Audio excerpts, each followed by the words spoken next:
मैं आपसे कहूं कि मुस्लिम देश से आए हुए एक व्यक्ति के लिए हमारे भगवान भोलेनाथ साक्षात खाना बनाया करते थे, उनकी चाकरी किया करते थे। कहते हैं ना कि भगवान भक्त के लिए जब भगवान रीझ जाते हैं ना तो उनकी चाकरी करने से भी पीछे नहीं हटते हैं, अगर आपकी भक्ति पक्की है। लेकिन सवाल यहाँ पर वही है कि एक मुस्लिम देश से आए हुए व्यक्ति के लिए भगवान ऐसा कैसे कर सकते हैं, उनके लिए कैसे एक कढ़ाई को साफ कर सकते हैं, कैसे उनका बिस्तर तक लगा सकते हैं। जब इस पूरी घटना को आप सुनोगे तो आपकी आंखें नम हो जाएंगी और शायद आप सोचने पर मजबूर हो जाएंगे, सच में ही भगवान क्या ऐसा कर सकते हैं। देखिए, आपको पहली बात बता देती हूँ, विश्वास बहुत ज़रूरी है। रिश्ते बिना विश्वास के नहीं चलते। यहाँ पर तो भगवान की बातें हो रही हैं। भगवान के बीच में और भक्त के बीच में एक विश्वास अटूट होना चाहिए। आपका रिश्ता 1 घंटे तक नहीं चल सकता अगर आपके रिश्ते में विश्वास नहीं है, क्योंकि बिना विश्वास के रिश्तों में कई बीज बुभ जाते हैं और जो शायद आपकी सोच से परे होते हैं। इस घटना को आप जानना चाहते हैं, बहुत प्यारी घटना है, आपके दिल को छू कर जाएगी। इस घटना को जानना है तो आपको हमारे साथ अफगानिस्तान चलना होगा। दोस्तों, अफगानिस्तान में एक भोलेनाथ के बहुत बड़े भक्त होते हैं। यहाँ पर जो गौरी गिरी नाम से जाने जाते हैं, गौरी गिरी नाम से ये भक्त होते हैं। इनको गौरी भी कहा जाता है। और एक मठ यानी एक ऐसा होता है, मठ में भी जैसे गौरी गोपाल है, गौरी गिरी, यानी ये एक अलग अलग तरह की पदवी होती हैं और मुझसे बेहतर आप जानते होंगे तो मुझे ज़रूर बताना। अब यहाँ पर गौरी गिरी जो होते हैं वो भगवान भोलेनाथ के बहुत बड़े भक्त होते हैं। अब भगवान की तलाश में वो भारत आते हैं और भारत आने के साथ साथ यहाँ पर नर्मदा नदी के पास आकर ठहरते हैं। यहाँ पर एक अपार भक्ति करते हैं, इंतजार करते हैं कि मेरे शंभू मुझे दर्श देंगे यानी दर्शन देंगे। यहाँ पर कई बड़े बड़े संतों का साथ होता है। समागम या संतों का साथ आपको बदल देता है। आप 2 मिनट किसी संत के साथ गुजारिए, आपका इस दुनियादारी से मोह हट जाएगा एक क्षण भर में। दोस्तों, यहाँ पर जब संतों का साथ मिलता है तो इस गौरी जी को पता चलता है, यानी गौरी गिरी को पता चलता है कि अगर नर्मदा नदी की कोई परिक्रमा करे तो उससे साक्षात प्रभु के दर्शन हो जाते हैं और आप पवित्र हो जाते हैं और कई पदवियों को आप प्राप्त होते हैं। गौरी गिरी जी ने जब ये बातें सुनी तो उन्होंने फैसला किया कि मैं नर्मदे यानी नर्मदा नदी यानी नर्मदा माँ की परिक्रमा करूँगा। दोस्तों, यहाँ पर ये परिक्रमा शुरू करते हैं। परिक्रमा करते हैं तो इन्होंने परिक्रमा शुरू की, भगवान के नाम का जप किया, परिक्रमा शुरू करते हैं। करीबन इनकी परिक्रमा यहाँ पर 3 साल 3 महीने 13 दिन में पूरी होती है। पूरी परिक्रमा कर लेते हैं। कहीं खाना मिलता है तो खा लेते हैं, कहीं नहीं मिलता है तो नहीं खाते हैं। धीरे धीरे इन्होंने करीबन यहाँ पर बहुत सारी 8 या 9 परिक्रमा कर दी। 9 परिक्रमा करने के बीच में यानी 2 या 3 परिक्रमा जब इनकी होती हैं, भगवान से मिलने की इनकी जो व्याकुलता है ना वो और बढ़ने लगती है। कब प्रभु से मिलूंगा, कब उनके दर्शन होंगे, कब उनका दीदार होगा, शंभू जी का कब दीदार होगा। नर्मदा नदी में इतना विश्वास बढ़ जाता है कि रोज़ किनारे पर बैठकर रोते हैं, मुझे कब मेरे भोलेनाथ के दर्शन होंगे, कब मुझे वो दिखाई देंगे, कब मैं उन्हें देखकर आनंदित होऊंगा। इसी तरह से रहते हैं।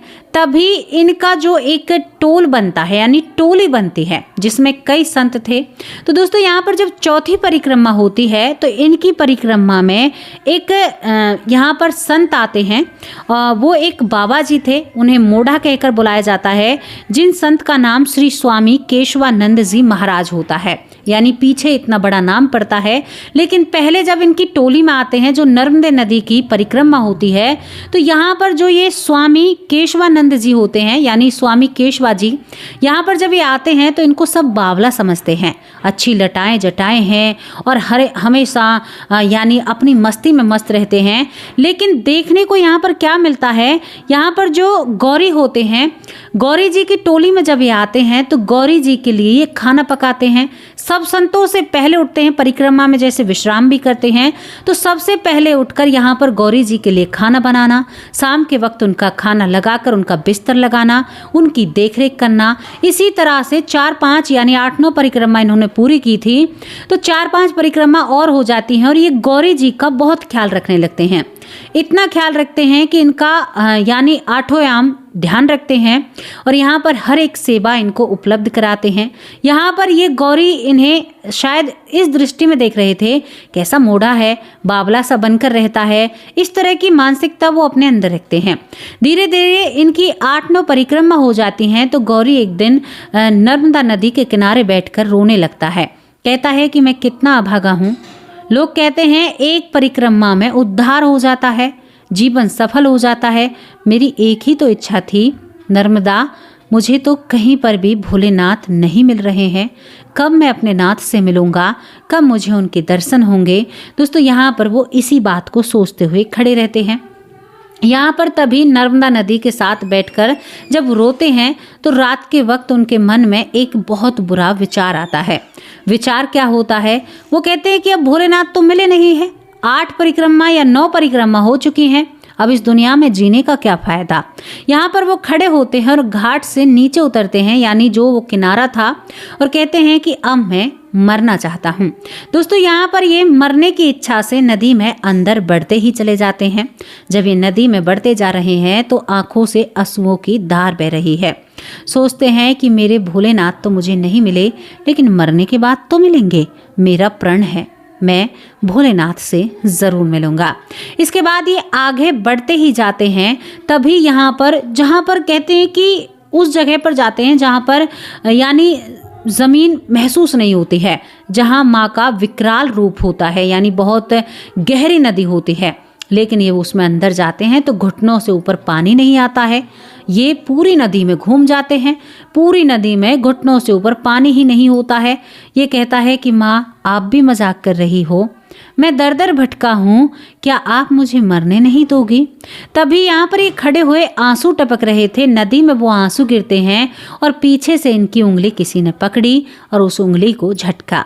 जैसे ही इनको महसूस होता है तो पीछे फिर कर देखते हैं, एक छोटी सी लड़की इनके पीछे खड़ी हुई है और वो कहती है, क्या करना चाहते हो गौरी। ये कहता है कि अरे लाली, तुम कौन, तुम तो इसमें डूब जाओगी। अरे अरे, वो कहती है कि मैं नहीं डूबूंगी। वो कहता है कि तुम कौन हो, मैं तुम मरने के लिए आया हूँ, तुम निकल जाओ इस नदी से बाहर, वरना तुम भी डूब जाओगी। तभी वो कहती है, इतने दिन परिक्रमा की है और अब भी नदी ही कहकर बुला रहा है। तभी वो कहता है कि हाँ, नर्मदा माँ की गोद से बाहर चली जाओ, वरना तुम भी पानी में विलीन हो जाओगी। जब ये बात छोटी सी लड़की सुनती है तो वो कहती कि मैं विलीन नहीं होंगी, मैं खुद नर्मदा हूँ। एकदम गौरी सावधान की पोजीशन में आ जाता है। कहता है, क्या कह रही हो मैया। वो कहती है कि हाँ, मैं ही वो हूँ। आखिरकार तुम मरना क्यों चाहते हो। बहुत प्यारी प्यारी बातें यहाँ पर वो लाली यानी छोटी सी नर्मदा बना रही थी।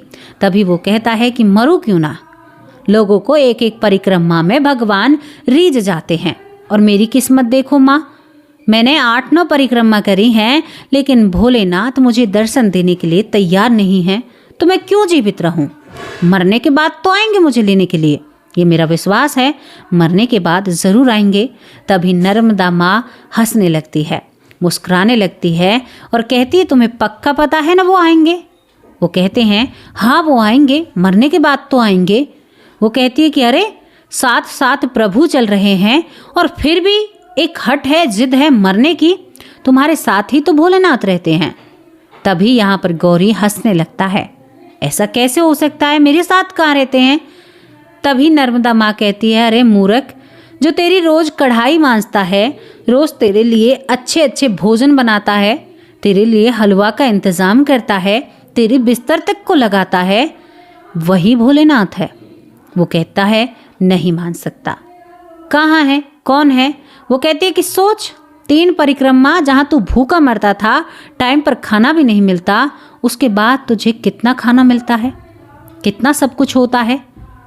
तेरी दिन दुगनी और रात चौगनी हो रही है, तू चैन से सोता है और चैन से उठता है, तेरा कौन ख्याल रखता है।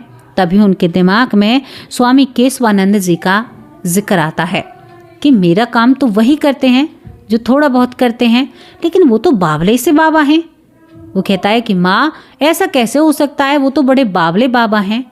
वो कहती है कि देख, मन में शंका मत ला, वही भोलेनाथ हैं और तेरा साथ निभा रहे हैं बीते कितने सालों से। आप लगाइए चार बार गुना कीजिए आप 3 को। 13-14 साल से वो यहाँ पर एक संत यानी इस गौरी की सेवा कर रहे थे। वो कहता है कि मन मानने को तैयार नहीं है। नर्मदा माँ कहती हैं, जब मैं कह रही हूँ तो मानने को तैयार क्यों नहीं है? अगर अब तू भटका तो कभी दर्शन नहीं होंगे।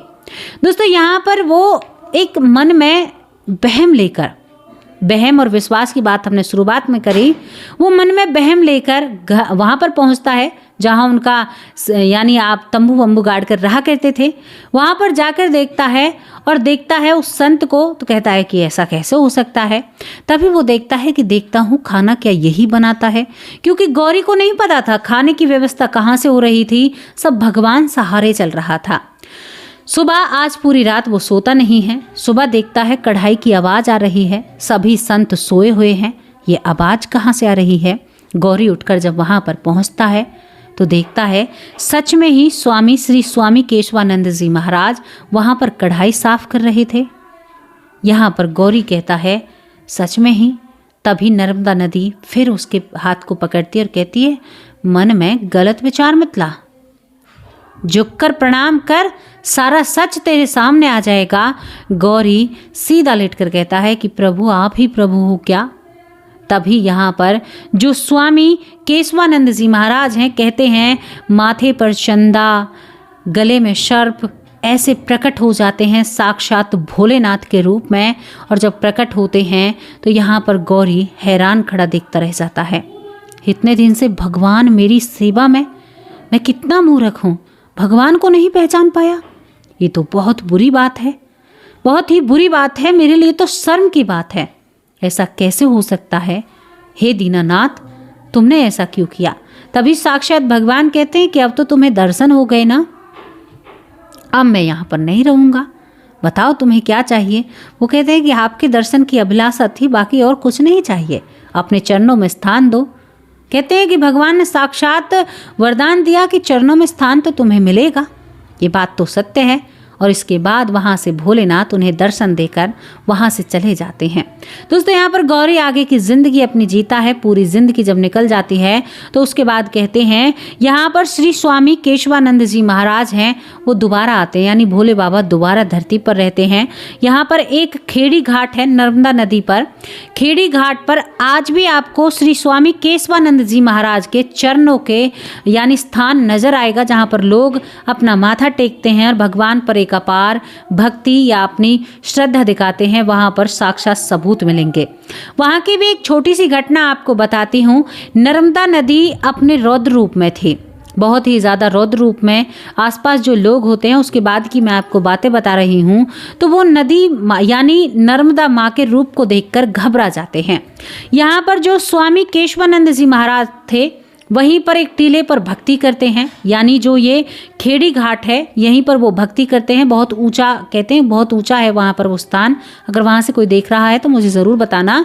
तो यहाँ पर कहते हैं सभी लोग डरकर स्वामी के आसपास खड़े हो जाते हैं। कहते हैं कि भगवान माँ तो आज कुछ करेंगी। तभी यहाँ पर श्री स्वामी केशवानंद जी महाराज कहते हैं, ये छोरी आके रहेगी। इस तरह से बोलते हैं, छोरी मो तेरे राधे सही ना लग रहे, तो ऊपर की तरफ आवेगी मो पतो है। यहाँ पर ये कहते हैं कि प्रभु कच तो कीजिए।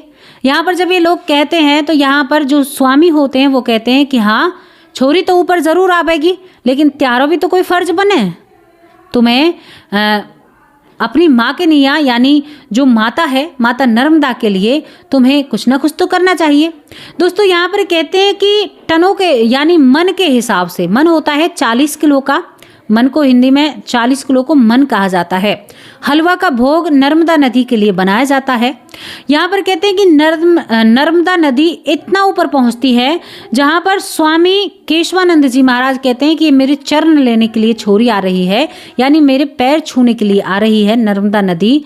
और वहाँ पर सच में ही जब वो अपने विकराल रूप में आती हैं तो स्वामी के पैरों तक आती हैं और उसके बाद फिर वो शांत हो जाती हैं और कहते हैं कि और हलवा खिलाओ मेरी छोरी को, और खिलाओ। और अच्छे से खातिरदारी करो, आज ऊपर तक आई हैं। इस तरह से माता से बात करते हैं जो यहाँ पर नर्मदा माता होती है। और दोस्तों यहाँ पर आज भी जहाँ पर वो बैठे थे, जहाँ पर उनके चरण नर्मदा माँ ने छुए थे, वो स्थान आज भी बरकरार है, जिसके बारे में मैंने आपसे बातें कही। और दोस्तों कहते हैं कि यहाँ पर जो स्वामी केशवानंद जी महाराज होते हैं, श्री स्वामी केशवानंद जी महाराज, वो साक्षात भोलेनाथ का रूप थे, जो इस धरती मृत्यु लोक पर रहकर गए थे, लोगों का उद्धार किया था। ये घटना आप लोगों के सामने रखी, तभी तो कहते हैं कि भगवान अगर एक बार रीझ गए ना, तो वो अपने भक्त की चाकरी करने से भी नहीं शर्माते। तो वो आपका बुरा कैसे कर सकते हैं? आपने सोच भी कैसे लिया भगवान आपका बुरा कर सकते हैं? ये बहुत प्यारी सी प्रस्तुति या बहुत प्यारी सी घटना आप लोगों के सामने रखी। कैसी लगी आपको ये कहानी? इसके बारे में अपनी राय लिख कर जरूर भेजना। मैं आप लोगों से विदा लेती हूँ। शाम को हाजिर होंगे एक सच्ची अच्छी स्टोरी के साथ। तब तक के लिए नमस्कार, जय हिंद, जय भारत। अपना और अपने परिवार का ख्याल रखें।